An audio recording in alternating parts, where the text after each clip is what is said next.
Hey, what's going on YouTube? This is AZ Media here. Wanting to bring you guys another video, really to talk about some of the upgrades and really what's going on around some of the cars over the past year or so. So over a year and a half ago, I was tracking a 500 horsepower twin turbo G80 M3 X-Drive. Really the definition of that modern performance and really that dual duty car. Fast forward to today, and I'm chasing apexes in a 20-year-old car, a 20-year-old Porsche for that matter, with half the power, and I've never had more fun on track, and the ability to learn and just really that raw performance around it, and learning how to work on some of these cars, especially without some of the complexity of adding turbos and some of the cooling that goes along with it as well. So really over the past year, it's really completely changed how I think about cars, driving them, and really what the channel is really going to be about going forward, and sharing some of that experience with you of going on track, building the track car out, and what it takes to get into racing and time attack. That's really the idea around the entire car, is doing that. So what I really want to do to talk about today is really what that G80 M3 chapter was, the forever car going into the E92, and then really this next chapter of going in, building out the 986 Boxster S, which I ended up picking up in June, and am actually getting it ready to take out to, or have actually taken out to the racetrack twice now, but just working my way up through the HPDE ranks, learning how to drive on track, and just getting faster, and seat time is really what it comes down to. So, as we know, the G80 M3, was really brutally fast. It was an amazing car on track.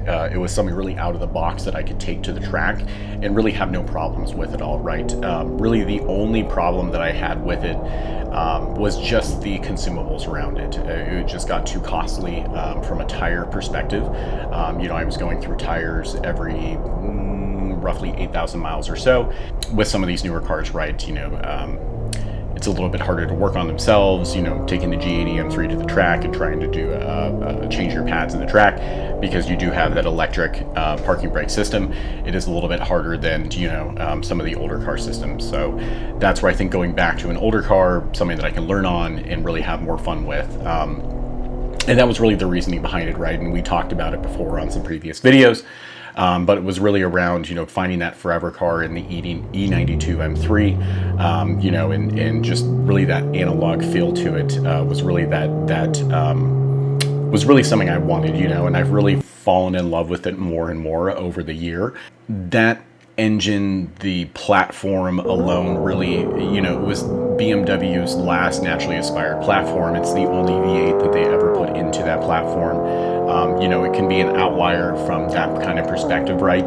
Considering some of the, the lineage, right, of M3s has really been inline sixes. But when you go back and look at the E30s, right, they were inline fours. So it's not like it's been that lineage all the way through, but that's what a lot of the, I would say diehard BMW fans really buy into. But I've seen a lot more love for the E92, especially over the past year or so. Haggerty, I just released their previous video around some of that visceral feel, and having the S65 engine, and just it's an amazing engine. A 4-liter 8400 RPM. V8, high revving with the DCT, and it's an awesome platform. I do understand it comes with those problems, but just understanding where it came from. It was developed off the S85. It was originally developed off of a race engine. And I think it's understandable that rod bearings are consumable, because on a race car, rod bearings are consumable to begin with from there. Purchased to be that forever car for me, something that I can build up with my son. And he loves riding in it, loves going in, early morning drives and to car shows and everything else with me. But to really scratch that, racing itch, that's where it really led into this next chapter of buying the Porsche Boxster S. And it wasn't that I was going out there to purposely buy a Porsche to begin with. It just happened to kind of show up, in the right spec, and was really around the right price range that I was looking for. You're really at the time, I knew I wanted a momentum car platform, and part of the reason why I want a momentum car is with the G80. Part of the issue, and through talking with some instructors and everything as well, is with a high horsepower car, taking it to the limit is a little bit harder if you really aren't used to it, or if you really haven't learned on something. It's that crawl before you can walk.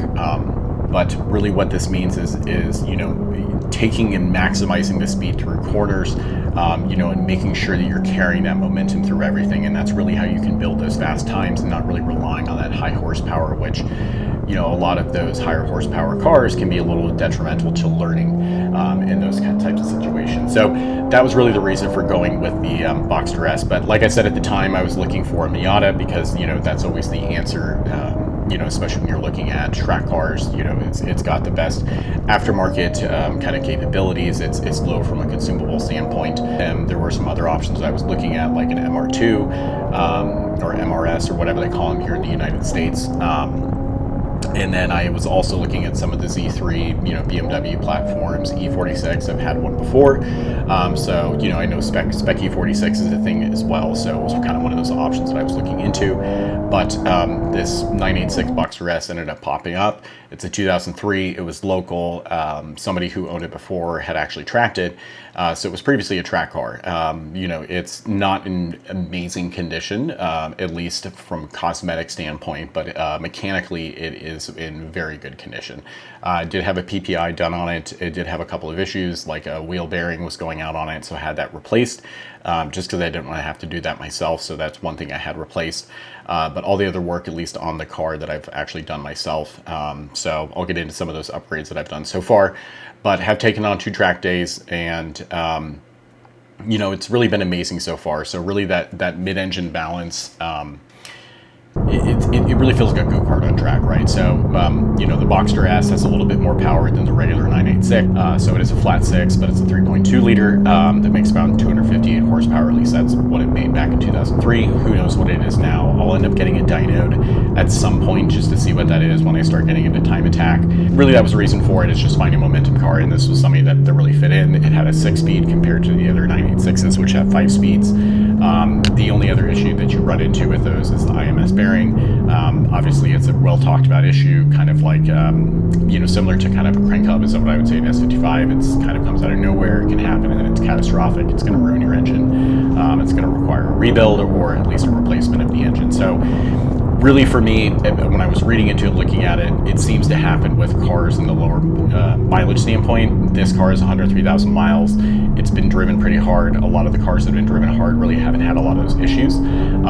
It's something that I will tackle in the future, but you know, probably when I end up doing the clutch and the rear main seal, which I think the rear main seal is leaking a little bit right now, so it's something I'll have to look into doing.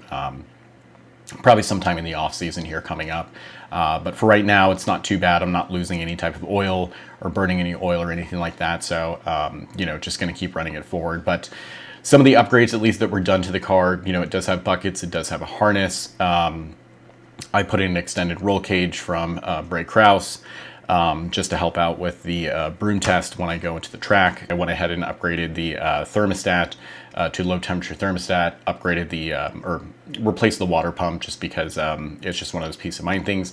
And then at the same time, I did put in a underdrive pulley, which the previous owner gave me. So the underdrive pulley, what it does is it helps out with the power steering. But other upgrades that were done to the car is it did have replaced coilovers, or at least, you know, shocks or dampers. So there were the stock B6 Bilstein dampers. I will end up getting some other ones at some point, but those are going to be down the road, obviously, as I kind of upgrade the car a little bit. But other than that, everything else is pretty much stock. It does have an aftermarket exhaust system from FabSpeed, so it does sound great. So really, it's just a, you know, kind of really stock Boxster, but I'll include some lap videos and stuff like that from it. But it's been great. First time I took it out on track, it was actually wet, which really wasn't a bad thing because the previous owner did give it to me on some Michelin Pilot Sport All Sports. So those actually handled great in the wet, and really gave me a chance to learn the car a little bit. One thing that I didn't know going into it, which I probably should have done a little bit more research on, is the car does not have a limited slip differential.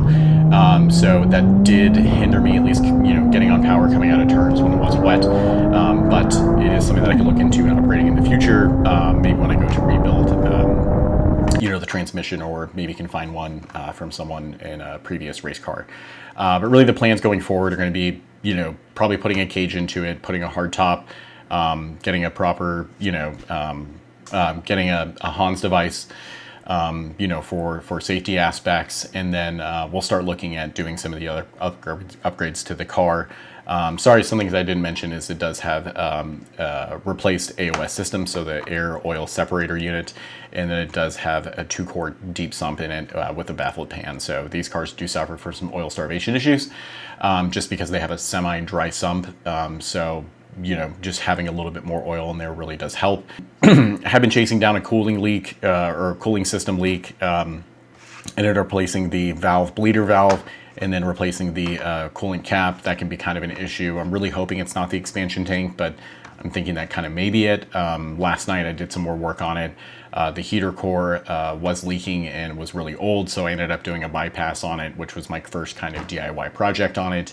Ended up getting a 180 heater core tube essentially from HPS, just to do a delete on it and bypass it. Really don't need it, so it was something that I could take out of the car at least to kind of save weight and something into the future. So took it around, drove it today. It's holding pressure, temperature, seems fine.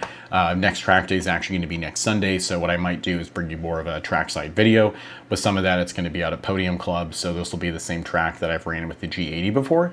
So it'll be really, really cool to see some of those side-by-side videos to see really how much slower, you know, the Boxster S is with some of those kind of track footage. But I'll share some of those track day footage with you. I'll probably end it with one of my fastest laps. I ended up picking up a Racebox lap tracking system or GPS system, which actually does a good job of keeping kind of my tracks my laps by itself, so I can go back and look at some of the video. First track day out, was very, very satisfied with it. Was putting down some good lap times with it. Really just getting used to it. I think for me, it's really just getting more comfortable with the brakes. They're a little, no, I don't want to say soft. I mean, the previous owner did upgrade at least the brake lines and everything in high temp brake fluid. So I'm not really concerned about it from there. The brakes are in great condition. It's just getting used to, you know, the brakes and really how far I can take it, and just, you know, making sure I'm carrying speed through. You'll also notice in some of the videos, I'm not taking the ideal line. I didn't want to keep, you know, nailing some of those curves just because these are the only set of tires that I do have. There are some slight bends in it, but they're totally fine. The guy that I took it to that, you know, balanced them and everything said they're perfect right now, but, you know, just maybe stay off of curbs and wait till I get a second pair. So I'm looking at getting a second pair right now.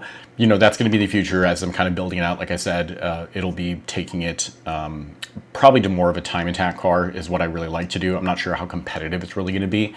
I'm not really concerned about being super competitive right to begin with.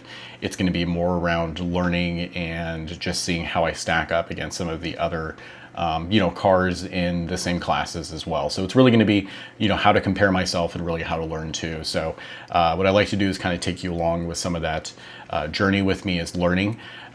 Just because, you know, I feel like sometimes a lot of the videos, a lot of people, you know, it always comes from the experts, right? And I think it's nice to see some of those videos where, you know, someone's really learning along the way and what pitfalls we may fall into and, you know, what mistakes, you know, I'm going to make, so then maybe you won't repeat them as you're going to the track or looking at a track car or looking at getting into tracking or anything along those lines. We'll end it with some track footage, and be sure to leave a subscribe, like, comment. It really helps out the platform and really helps me get engaged with you. So thanks for coming by. See you in the next one.